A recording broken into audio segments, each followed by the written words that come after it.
Surface reservoirs play a vital role in meeting the water needs for all California. They capture runoff from rain and snow that falls during the winter months and store it until we need it for the summer and fall, the time of the year when California receives practically no rainfall. There are over 1,000 reservoirs throughout California, and they come in all sizes. In the past 2 decades, local agencies have taken the lead in developing a new kind of reservoir. Called off-stream storage, these reservoirs are located near where the water will be used and do not dam up streams. Instead, water is pumped into these reservoirs during times of the year when the streams are flowing full and demand for water is low. For example, Los Vaqueros Reservoir, built by the Contra Costa Water District, draws water out of the delta when flows are high and the water quality is good. And the district's customers get a more reliable, higher quality source of drinking water. And then there's the Diamond Valley Reservoir, built by the Metropolitan Water District of Southern California. Water stored in this reservoir is brought in from hundreds of miles away to provide Southern Californians with a new and valuable source of water close to home. On this adventure, we traveled to Northern California to visit the largest surface reservoir in our state, a reservoir created by a huge dam completed back in 1945, a reservoir that can hold up to 1.5 trillion gallons of water. And this reservoir and dam we're going to visit, just like all the others here in California, is a vital part of the system we depend upon every day to supply our water needs. Okay, our adventure begins. We are standing on top of one of the most beautiful and historic and important places in all of California. And Tammy, your badge there, you're the tour guide from the Bureau of Reclamation.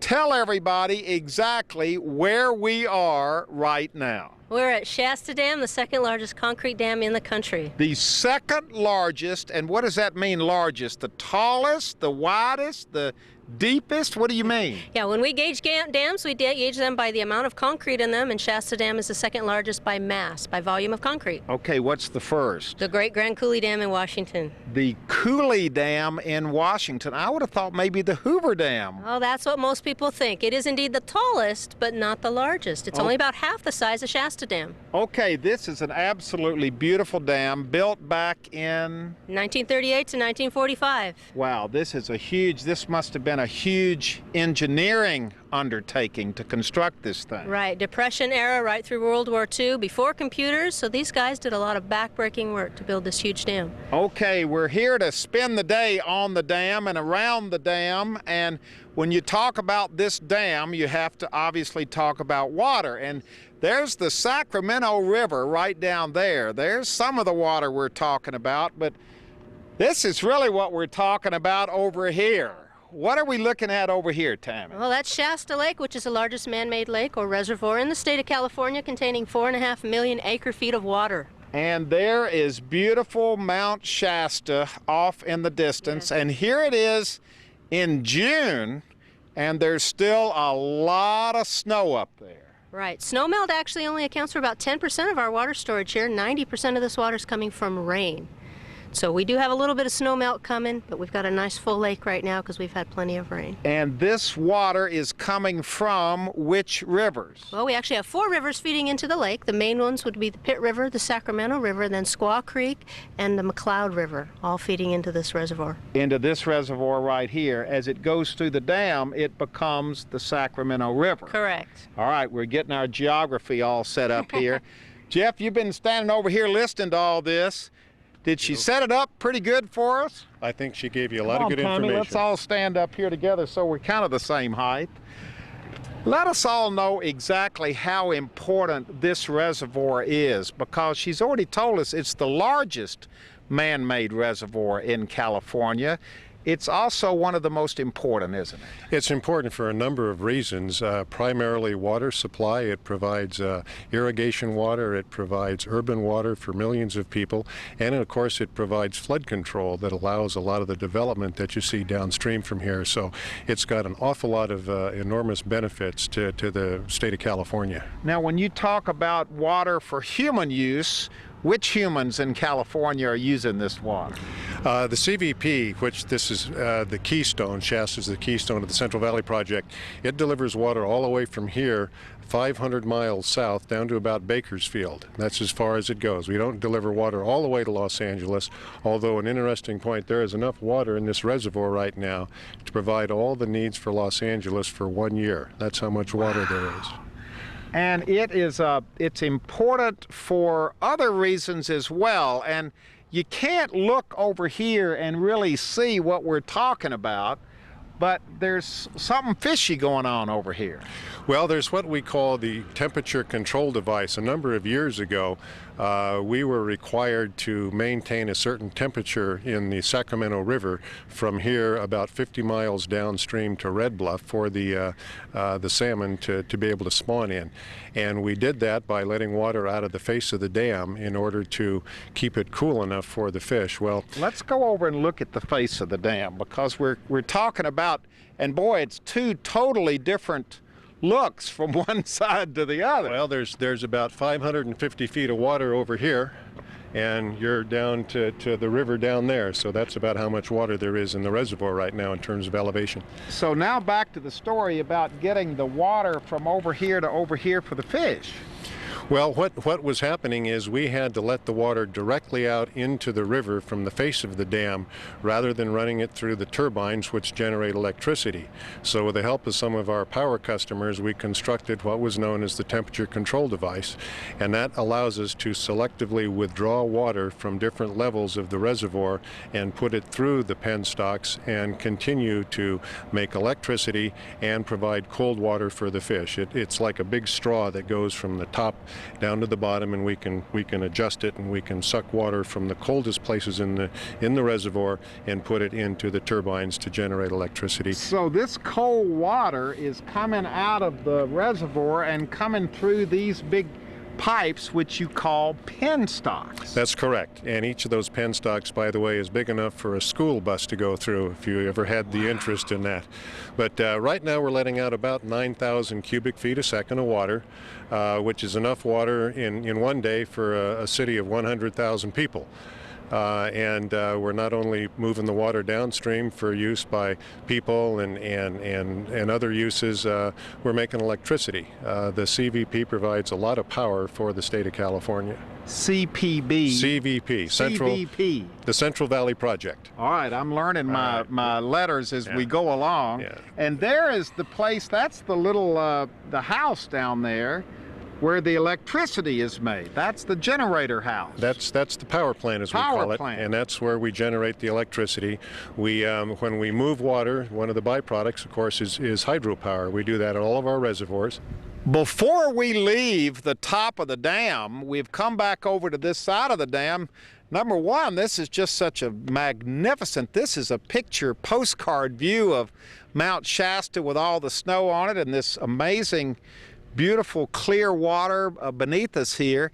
But Jeff, you pointed out to me that there are two different types of reservoirs, and that's the first time I'd ever heard anything about that. Yes, there are two different types, and this is one that's called an on-stream reservoir because there is a dam that is basically storing water from the river that's flowing into this facility. From the rivers? From the rivers in this case, the four rivers. There are a number of off-stream reservoirs in California. Those are reservoirs where the water is pumped out of a river or somewhere, and it's put into a reservoir that's been constructed, such as Diamond Valley down in Southern California and Los Vaqueros coast down in the South Delta. Those are two offstream. They're not situated on a river per se, such as Shasta Dam is. And storing water is really what these things are all about, isn't it? Yeah, it is, because when you come west and you're west of the 50th meridian, it was determined well before the turn of the century, back in the 1900s, that there simply was not enough natural water for people to populate. So that's when Teddy Roosevelt, back in 1902, created the Bureau of Reclamation, and they said, go west and reclaim the arid land. That's what caused the construction of Hoover Dam, Grand Coulee, Shasta, Folsom Dam, and all the big federal dams in the West. And it's allowed the West to populate. And as you know, there continues to be some questions and so forth about creating additional storage to meet the needs of the growing population in California, which is growing about the size of Pittsburgh every year. Tammy, there are not many people here today, a few people walking around, but you have a lot of people visit here. Do they know what they're seeing and how important this place is when they get here, or do they have to wait till they get through with one of your tours to know that? Well, we hope they know, but we certainly do our best to try to educate them while they are here, because a lot of people aren't really aware of how important it is. Yeah, because it's kind of a remote area up here. This is a little off the beaten track. You have to leave the freeway to come on over, but it's worth the visit. And what do you tell them? What do you hope they leave here with after they've taken a tour of this dam? Yeah, well, one of our biggest hopes is that when they leave here, they realize, number one, how important water is to our everyday life and our existence, and how important it is to manage the water wisely that we do have. Yeah, that's what it's been about because a lot of people, think of a dam, they think of electricity, they think of water for human use and for agricultural use. They think of recreation. They think of the fish and all of this that this dam is working to preserve and encourage the respawning of the fish. But as far as this dam goes, all of those things are important. Yeah, they're all important, and they all have to work together in order to meet all of the needs of all those things. Okay, we have just gotten off an elevator after a long elevator ride. How far down are we in the dam right now, Tammy? Well, we've come down 428 feet, or 43 stories from where we were. 43 stories down inside the dam. That's right. And look at this. Wait a minute, is that an echo? Yes, it is. That is the speed of sound being exercised right here at Shasta Dam. Hello? Oh my gosh. Now, why is it so nice down here? Look at all this tile and marble and all of this. Yeah, this is very typical of 1940s construction, and it was set aside as a visitor gallery right from the beginning. So it was set up for tours in mind. So the government wanted people from those early days to come down here and appreciate what this dam was all about. Absolutely. They've wanted people to come visit, and people have been interested since the construction time. People actually came here and watched it being built. How many people come down here every year? Well, right now we have about 100,000 visitors a year that come here to tour Shasta Dam and just take it all in. Most of them school kids, or? Well, we do have a lot of school kids from the local area coming, but we have a lot of visitors, especially in the summertime, who want to come and just enjoy the dam and enjoy the cool down inside here. Yeah, wait a minute. That's another point. It feels like the air conditioning is working, but I have a feeling this is natural cooling. You're right. It is a natural air conditioning, about 65 degrees, and it stays that temperature because of all the concrete surrounding us. It acts as a very good insulator from the heat. So it's not the water that's keeping it cold, it's the concrete that surrounds this whole area. Right. We're surrounded by 15 million tons of concrete, so similar to being in the back of a cave. It stays nice and cool year-round in here. Wow, this is something. Hello? Hello? Come on, let's go. I'm excited about what's at the end of the tunnel. Okay, we are outside the dam, and boy, if you want to be impressed at something, look at this right here. It's one thing to look at it from the top looking down. It's another thing to look at it down here looking up. Jeff, this is absolutely amazing. And Tammy, what were those figures again?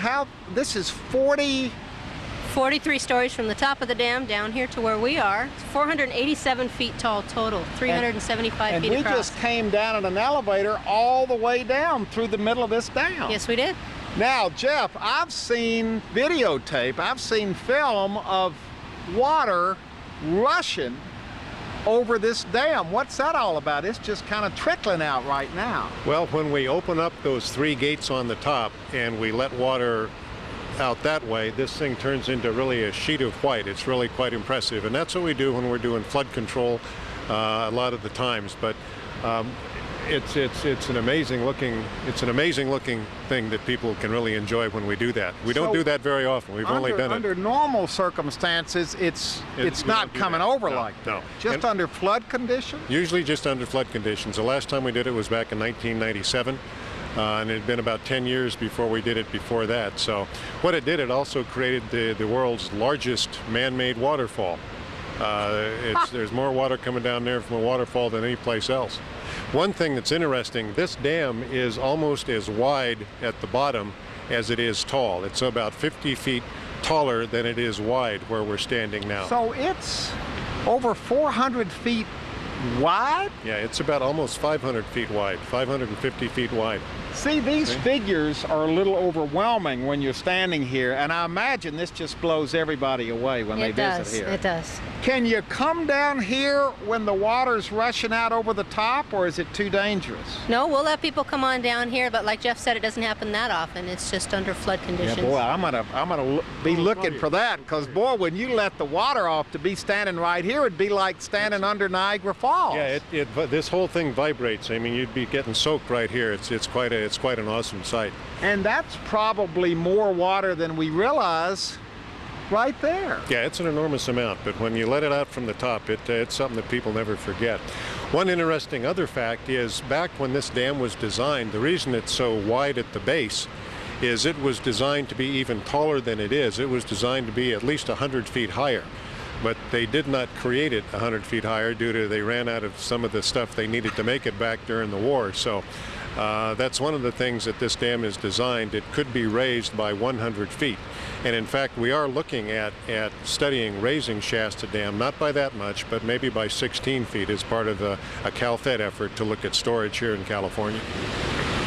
Tammy, I just noticed there's a bird on the side of the dam. I don't even know how that bird's holding on. Yeah, those little blackbirds, they need water just like we do, and they'll go up there and get drinks of water throughout But the wait day. a minute, the dam is almost straight up. How are they keeping their traction on that thing? Well, it's made of concrete, and if you look at concrete, it's actually very porous, and they can get their little claws right in there and hang on. So you have birds all up and down the face of the dam getting a drink of water.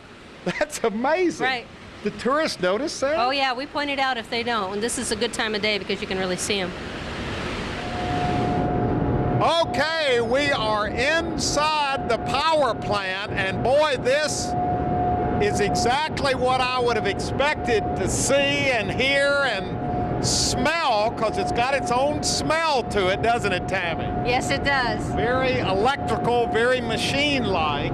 And this is part of the tour that people can take when they go through Shasta Dam. They can actually come and look at this room and get a sense of how big and powerful it is in here. Right, it really helps to be able to experience it like that. All right, let's talk a little bit about these things, because Jeff, these are called generators, right? And they're turbines. 1, 2, 3, 4, 5 big turbines in this room. There are 5 enormous turbines in this room, and at the bottom of each of them is what you see down here on the floor, which is called an impeller. That's what is at the end of that big pipe on the outside, and the water hits it and it spins it. So that's what spins around to make the electricity. That's right. And each one of these plants here can make enough electricity for about 135 households. So there's enough power generated in here for a city of 700,000 people. So each one of these turbines, and boy, you can see it going around right over there, each one of these produces electricity for over 100,000 households. Yes, that's right. And they've been doing it ever since the dam went online back in the mid-1940s. They knew how to make equipment back then, didn't they? Oh, they certainly did, and it still functions real well. Because I would imagine most of this, this looks like, this is going to be a replacement over here, But most of this is the original stuff. Yeah, most is original. What we have done is we have upgraded it so we can make more electricity as time goes on. So we have put some new parts inside, but the basic frame and most of the equipment in there has been running like this ever since the 1940s. I'll tell you what, when you're in this room, and let's just step back and take a look down here. When you're in this room with these generators, with these turbines humming, you really get the sense of why these dams were built, a sense of history, a sense of power, a sense of hydroelectricity, which is what this room, this power plant, is all about. This is a neat place to just stand and listen.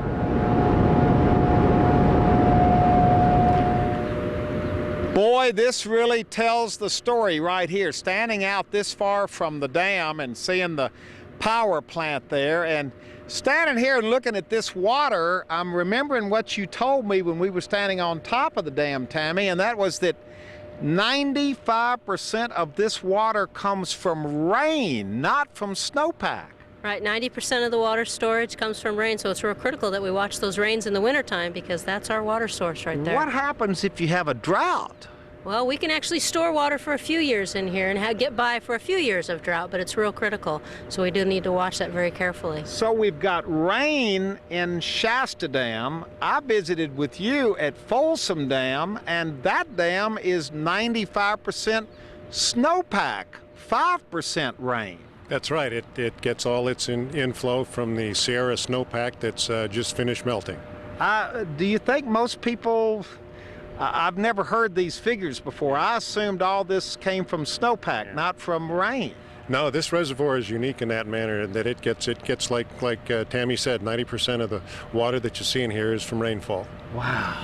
All right, so there's the dam. Let's go over here and look at this, because this is as pretty a shot as you're going to get anywhere in California. We are now looking down the Sacramento River, and a beautiful, beautiful river it is, looking down there with all of the foliage and all of the trees.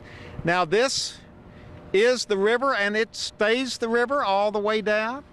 Yeah, well, there's about 7 miles here before we have another small dam called Keswick, and that's where the water physically goes into what's known as the Sacramento River, and then it flows all the way down past the city of Sacramento and down through the Delta. And what isn't used by people or isn't exported by people south goes for fishery protection in the Delta. It goes to repel salt water in the Delta, and then it flows out under the Golden Gate Bridge. So this water is well used by the time it reaches wherever it's going. Oh, absolutely. It certainly is. Well, we're ending up our day right where we started it, but of course now we all know for sure what we're looking at. Mount Shasta off in the distance, Shasta Lake, Shasta Dam. We're in Shasta County. This has been a very Shasta day, Jeff, but you know, even though we've found out that this is the largest reservoir in California, we've also found out that there are over 1,000 of these reservoirs of all shapes and sizes located all over the state, and they're all very important to our water future. Yes, that's true. They're all very critical. And when Shasta was designed and constructed, it was done with some traditional ideas in mind, which was water storage, flood control, and those main elements in power. Well, today, as we look at new projects that are on the books through CalFed, we're looking at not only those traditional uses, but we're looking at better water quality, we're looking at better fishery efforts, and we're looking at efforts by a lot of the local water districts to come up with some help. So we are building some new reservoirs. We're improving some of the older reservoirs. Reservoirs are just as important, if not even more important, to our future than they were in our past. Oh, absolutely. I mean, this is the fuel that really drives California. Without water in California, this state wouldn't be anything like it is today. And these reservoirs are where the water is stored and used in a variety of ways, as we have seen today. Yeah, that's correct. Well, this has been Water Storage Reservoir 101 for all of us today. I hope you've enjoyed this adventure as much as I have. Thank you very much. We've met some nice people and learned a lot of very critical and important information about these reservoirs. And let's just stand here as we prepare to leave and look out here at this one, because it doesn't get any prettier than this. This is the largest reservoir in the entire state of California. Shasta Lake, Shasta Dam, and there's Mount Shasta off in the distance. A beautiful sight and very much a part of the very important story of California's water.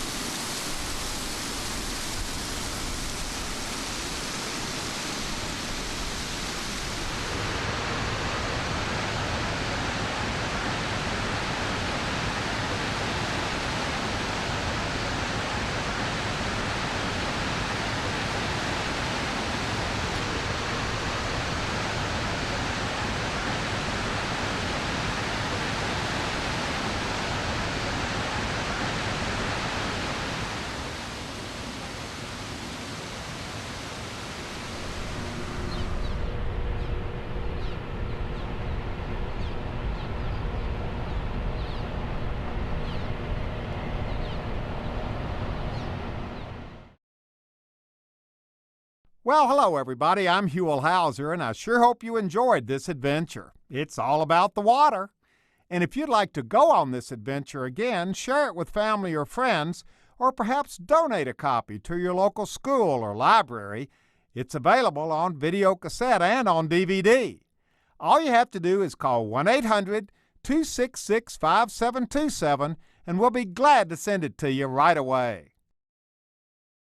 The Association of California Water Agencies is pleased to support California's water on behalf of its 440 public water agency members who deliver high-quality water to California's homes, farms, and industries. For additional information about California's water, visit www.acwa.com. Additional support for this series provided by the following agencies: the Orange County Water District, the Turlock Irrigation District, the Western Municipal Water District, the Wheeler Ridge Maricopa Water Storage District, and the Zone 7 Water Agency.